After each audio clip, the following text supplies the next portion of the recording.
Exciting moments. I've just finished my step 1 yesterday from a 12 steps, so that's going good. Oh, lovely. 6 months sober now. 6 months sober, how are you finding it? All right now. It was a bit challenging at Christmas. Yeah. I think first Christmas without any alcohol or anything. Yeah. And just I think the build up to thinking it's going to be some spectacular event because it's my first sober Christmas, but in reality it's like, you know, you're still there with the kids. It's still hectic. Obviously, you bobbed down, didn't you? Yeah. So that was nice. But I did find it. I think once the kids had settled and you're on your own, and it's Christmas Day. Yeah. And obviously, usually you'd be full of flipping whatever I've been drinking whilst I've been cooking the dinner. Yeah. Which is usually JD. That was my tipple. So it was different. It was different, but it was nice. I mean, Different not drinking your JD. different not drinking my JD. What were you drinking instead? What was I on that day? I think I was on tonic water. Oh, nice. That was my A little bit of it. That was my Christmas drink, Indian tonic water. But yeah, definitely was needed after the big 10-year bender that I've been on. Yeah, do you want to tell us a bit more about that? So like anybody, started off obviously just going out, having a drink with your mates, going out sesh for a weekend like you do when you're younger and you're silly. Partying hard, doing the Huddersfield clubs and the Leeds clubs, Helen, with my gal. And then obviously traumas and events take place, and then before you know it, it's a coping mechanism, you know, like. Also found that with me, it sort of fluctuated. So I'd be going from drink to smoking. Then I developed quite a bad codeine addiction after I got stalked by an ex-partner. Wow. Yep. And that started off like when he was stalking me and I was having panic attacks. I got a pain in my neck, which I can only imagine was due to stress, but I literally could not look to the side. It was that painful. I think I remember that. Do you remember that? Yeah. It came because what he used to do was he used to stalk me in the night. So, well, he used to... didn't he? Yeah. Well, he'd stalk me all day and night, but obviously it'd stalk me in the night, so I'd wake up and I'd be scared to look at my phone because a lot of it was obviously on the phone and stuff because he didn't live in my borough or anything. It was from Widnes. I can say this because it's public information because he did go to prison for it. So I was like on pins all the time, and one morning after he'd done a good stint of stalking, call it that, stint of stalking, I woke up and I just couldn't move my neck. So I went to the doctors like you do, and they prescribed me beta blockers because I was having panic attacks a lot, but they also prescribed me cocodamol for this pain in my neck. And I quickly realised that, you know, 430 milligram tablets in, and you're like, woo, stalker who? Stalker who? Like, I'm Mr. Soft now, do you know what I mean? I'm not thinking about anything, I'm warm, I'm cosy. You're happy. Completely out of my mind. When I say out of my mind, I don't mean off my head, I mean out of my mind, out of my thoughts, out of my emotions. And it just went from there, really. And then before I know it, I'm taking, like, the pain's gone 2 months in, and 6 months in, I'm still taking 4 lots of 4s a day. Just to function, really. And then alongside that, I'm drinking as a coping mechanism, and obviously smoking. So you're still trying to get that next high, probably. Not even trying to get high, just can't sit in my emotions, can't sit in my feelings, can't bear to be in my thoughts. So if one thing isn't working, you're trying another thing. Just to cross, try and mask everything. Cross addiction massively. To the point where obviously something had to give. I did get quite bad on the drink as well. I mean, to the point where I'm hiding bottles of Captain Morgan's and JD at the side of the fridge freezer because I don't want my eldest son to see it because he's saying to me, "There's always beer in this house," and I'm actually, there really is. And that's when I knew I had a problem. So I went to Blackpool. Well, when you're hiding, obviously. Then you know you've got a problem, don't you? I mean, I always thought that I was all right because I could get up, go to work, see to the kids. Which, as you know, obviously I've got a son with special needs, so that was quite a challenge. So, because I was doing all these things and I was going to work, I was thinking, well, I can go all day without a drink. I ain't got a problem. But what I was doing was eating gummies and taking loads of Cocodamol all day till I got home. And then I'd get home and then I'd have a drink. So I weren't actually ever sober sitting in my thoughts. Yeah. Do you know what I mean? Yeah. And You're then always taking something. Exactly. You're always taking a substance. Exactly. I came back from Blackpool, had a 3-day panic attack and decided that something had to give. And I literally put the drink down, stopped smoking, threw the codeine away. Yeah. And like I said, I'm 6 months. Well, I was 6 months last week, so that was the start of my journey. And then obviously in doing the sobriety, alongside that, it goes hand in hand with the recovery, because sobriety without recovery, you're still sitting in all them feelings and thoughts, but you're not addressing anything, so it's just a million times harder. Yeah. And when you say recovery, obviously, and you talk about the steps and going to the meetings and stuff, it just turns into something so much more than alcohol and drugs. Do you know what I mean? It's something so much more. So obviously, working the program, you're getting to find out a lot about yourself. You're addressing your behaviours. I'm really quick and impulsive and quick to act on my emotions. So that's something that I'm doing a lot of work on at the moment. I think before you sort of like pause, pray, proceed, 3 Ps, as Jez would say. The other half. Pause, pray, proceed. 3 Ps. So my partner's in recovery, so obviously, and he's 2 years deep, and he's really, really good with it. And you know, and he's in it. Like he always says, do recovery like your life depends on it, because your life depends on it, and it really is like that for him. So obviously, being with somebody like that, you know, I take on board a lot of what he says, and that's helped me loads in my journey. Do you know what I mean? So onwards and upwards.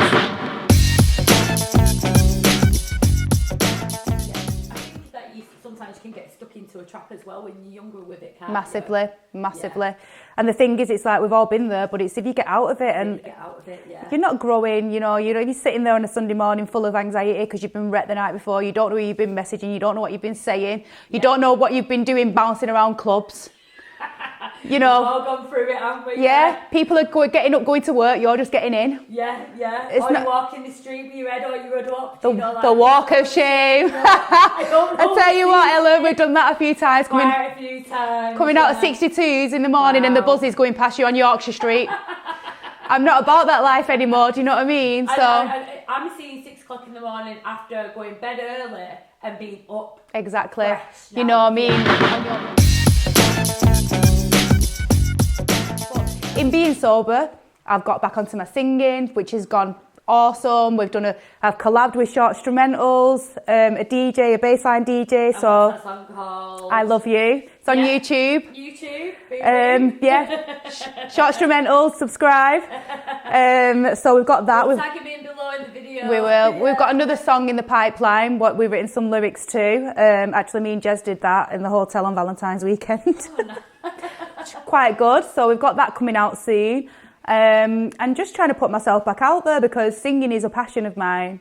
It has been since I was really young, and obviously when you're in the madness and everything, I hate going. The nearest I got was taking the mic off someone when we were on a bender on a night out and we seen someone singing in a pub, like, give me that mic. Karaoke. Or karaoke, and you can't get me. Where's Laura? She'll be on stage. Karaoke's on, leave it to it. Leave it to it. So that's really good, like, sort of catapulted me back into that world.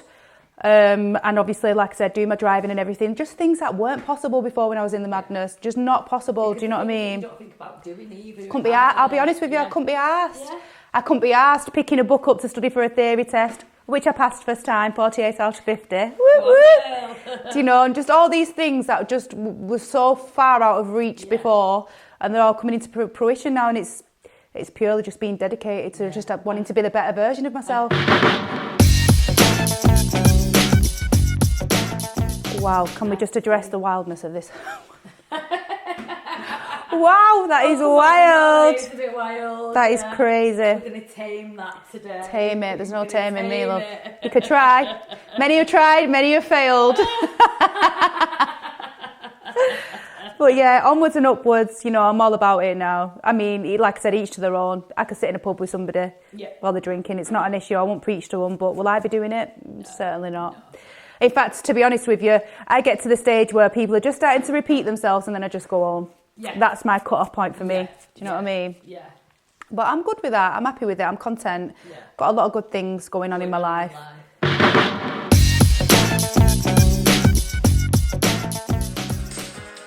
Whenever I hear goodbyes, reminds me, baby, of you. I break down and cry. Next time I'll be true, yeah. Fear for lost romance reminds me, baby, of you. I took a crazy chance. Next time I'll be true, yeah. I'll be true. I'll be true. Footsteps on the dance floor reminds me, baby, of you. Teardrops in my eyes. Next time I'll be true, yeah. Whispers in the powder room. She cries on every tune, every tune, every tune.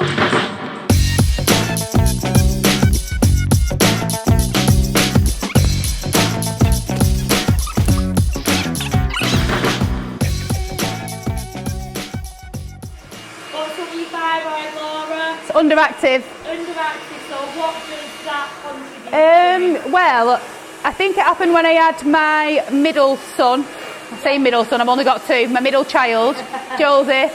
Well, I came away from the hospital and everything was like, all my blood work and everything was just not as it should be, but we thought it was just because I just had a baby. Yeah. After a few months of me having Josie, I came downstairs one day after Joanne had Gary, and I came downstairs to answer the door to her, and I just clocked myself in the mirror and I thought, my face was not that fat yesterday. And it was literally the difference between day and night. My face swelled up, all my body swelled up. I went up to, you're going to laugh at this now, but I went up to 14 stone, right? Yeah, 'cause you can put weight on, but you can't, it's water retention. Right, is that But what it is? yeah, but I'm only short as well, so I mean, when I say I had traps, I was hench. I was massive. I was huge.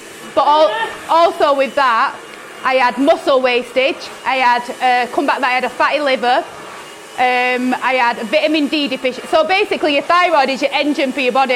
Yeah. So that's out. Everything's out. Do you know what I mean? I couldn't lift my arm up to straighten my hair.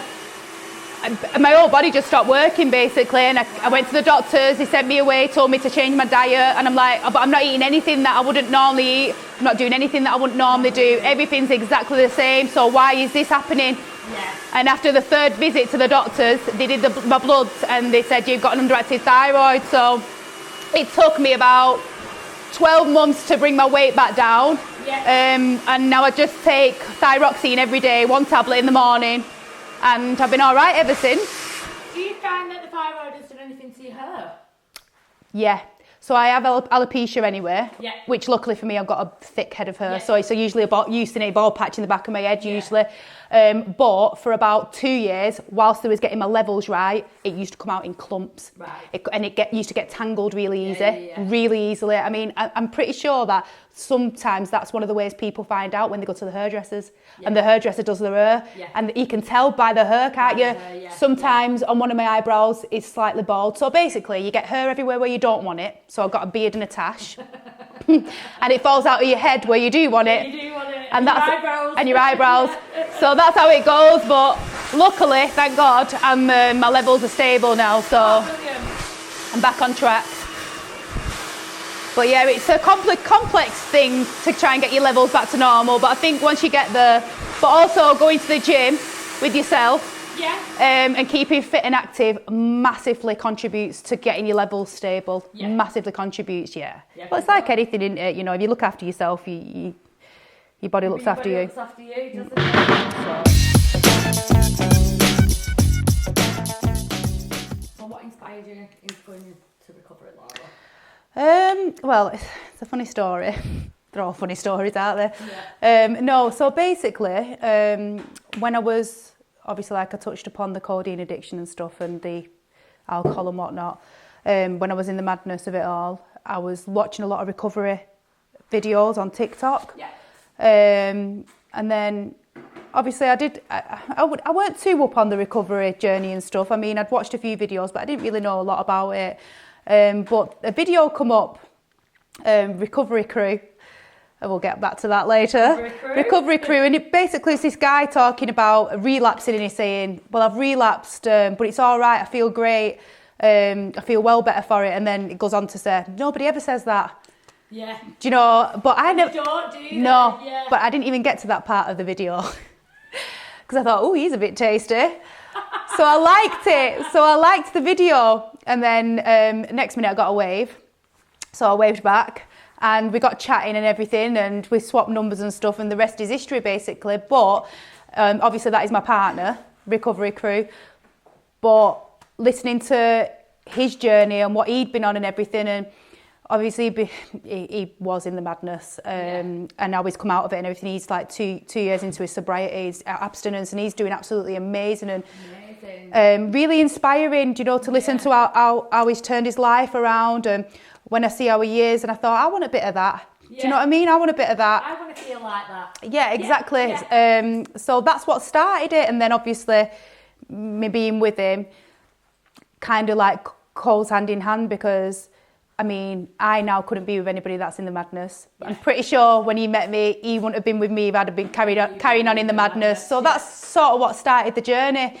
But he does like motivational, inspiring, not speeches, but like just videos, just all about recovery. And if anybody wants any help, he works for like a drug service, what helps people and stuff. And he's really good. Like where is he again? That's Recovery Crew on TikTok. On TikTok. I just think now, like 38, nearly 39, it's now or never, isn't it? Do you know what I mean? I've had a big 15, 20-year break. Had a few kids. You know, life just gets in the way of things sometimes. I mean, it shouldn't do, really. You should always chase your dreams. Yeah. But I just think, well, why not now? You know, it's now or never.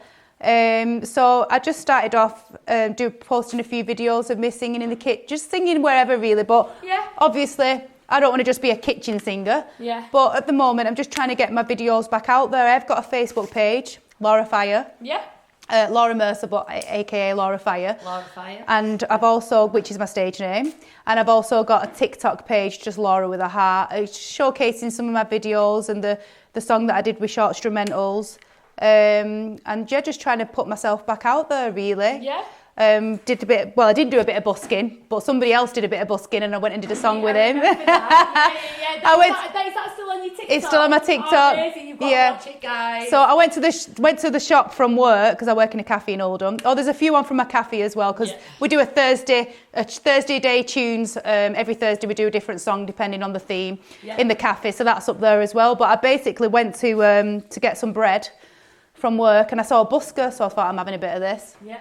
Jumped on the mic and stuff, and did a bit of sing-song on the way back up to work. So all that's up there. Just trying to get myself out there, see if anybody wants me to do any gigs. Yeah, if you don't do it, no one's going to do it for you. Exactly, exactly. Really go out for it. You do. Definitely. I keep on falling